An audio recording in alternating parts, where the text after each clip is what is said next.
I'm back with one of my favorite books that I read to my class every year when we're learning about insects.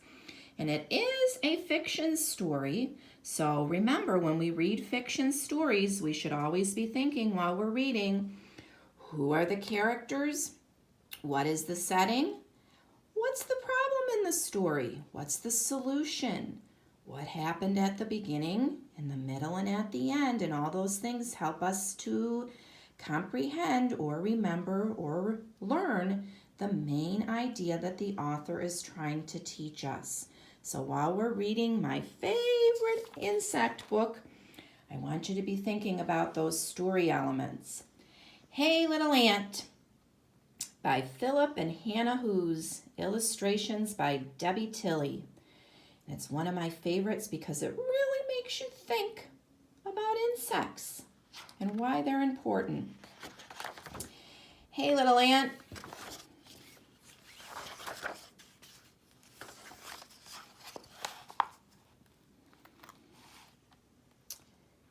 Kid. Hey, Little Ant down in the crack. Can you hear me? Can you talk back? See my shoe? Can you see that? Well, now it's gonna squish you flat. There's the ant, and he's gonna squish him. How does that make you feel right now? What are you thinking? Now the ant's gonna talk. Please, oh please do not squish me. Change your mind and let me be. I'm on my way with a crumb of pie. Please, oh please, don't make me die. And there's the ant. He's not hurting anybody, is he? And here it shows you how big the boy is compared to the little tiny ant down there on the sidewalk. And he's saying, anyone knows that ants can't feel. You're so tiny, you don't look real. I'm so big and you're so small. I don't think it'll hurt at all. He's not being very nice, is he? Ant. But you are a giant, and giants can't know how it feels to be an ant. Come down close. I think you'll see that you are very much like me.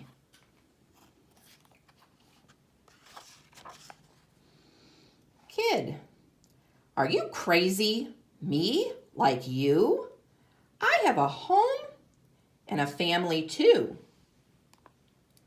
You're just a speck that runs around. No one would care if my foot came down.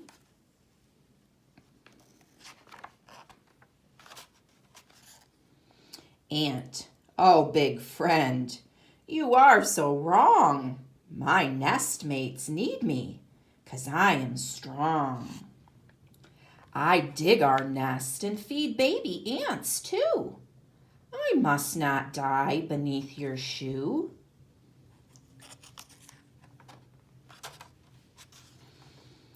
Kid, but my mom says that ants are rude. They carry off our picnic food.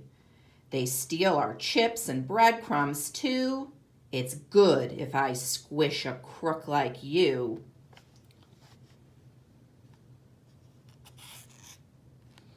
Great illustration of what he's thinking. He thinks they're crooks that steal their food.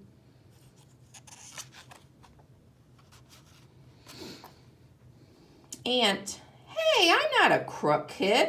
Read my lips. Sometimes ants need crumbs and chips. One little chip can feed my town. So please don't make your shoe come down.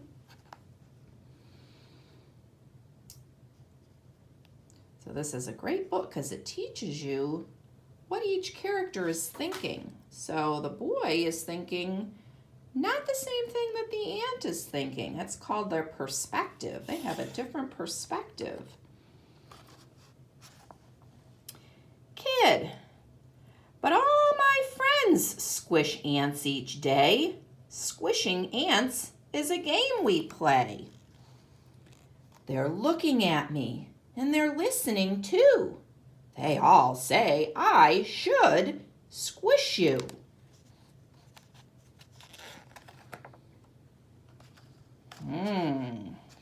Now look who's big. And now look who's little. The ant says, I can see you're big and strong. Decide for yourself what's right and wrong. If you were me and I were you, what would you want me to do? So now what the ant is saying, if we switched roles and I was the giant and you were the little ant or the little person, would you want me to squish you? Kind of an important lesson. I think maybe your moms or your teachers have said it to you.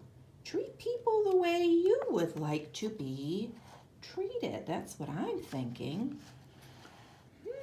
Should the ant get squished? Should the ant go free? It's up to the kid, not up to me. We'll leave the kid with the raised up shoe. What do you think that kid should do? And that's the end. So it's a great book because it leaves you wondering, it leaves you thinking, it leaves you with a question. What do you think that kid should do? So what are you thinking right now in your head? Okay, do you think that the kid should squish the ant, or do you think he should let him go? So let's think back to the story elements first, and then we're going to think about that question. So the title of the book is Hey Little Ant, the author Philip and Hannah Hoos. The characters were the boy, the ant, and then the boy had some friends. The setting, I put that the setting was outside on a sidewalk, maybe outside of school. It didn't really say, but it definitely did say it was outside on a sidewalk. So what was the problem in the story? Well, the problem is the boy wants to squish or step on the ant. And what is the solution? Well, I put the ant argues his side and tells what he's thinking. And the solution to the story, and this is why it's one of my favorite stories, is the solution to the story is up to you. You get to decide how the story ends. What do you think the boy should do? So attached to the lesson is a paper that looks like this. It says, Hey Little Ant, should the boy squish the ant or save the ant? What do you think? So I started the sentence for you. I think the boy should, and then I left a line blank for you to tell us what you think. But then I want you to give your reason why you think that. Give us your opinion. And we use the word because when we write our opinion. And remember, when you're writing, start with an uppercase letter. All the rest of your letters should be lowercase. Finger spaces between your words, right? And then you're going to put that period at the end when you're all done giving us your opinion. So what do you think the boy should do? I think the boy should. Maybe some of you think he should squish the ant. Maybe some of you think he should save the ant. And give a reason why. Post your paper because I am so curious to find out what your opinion is, and let your teacher know.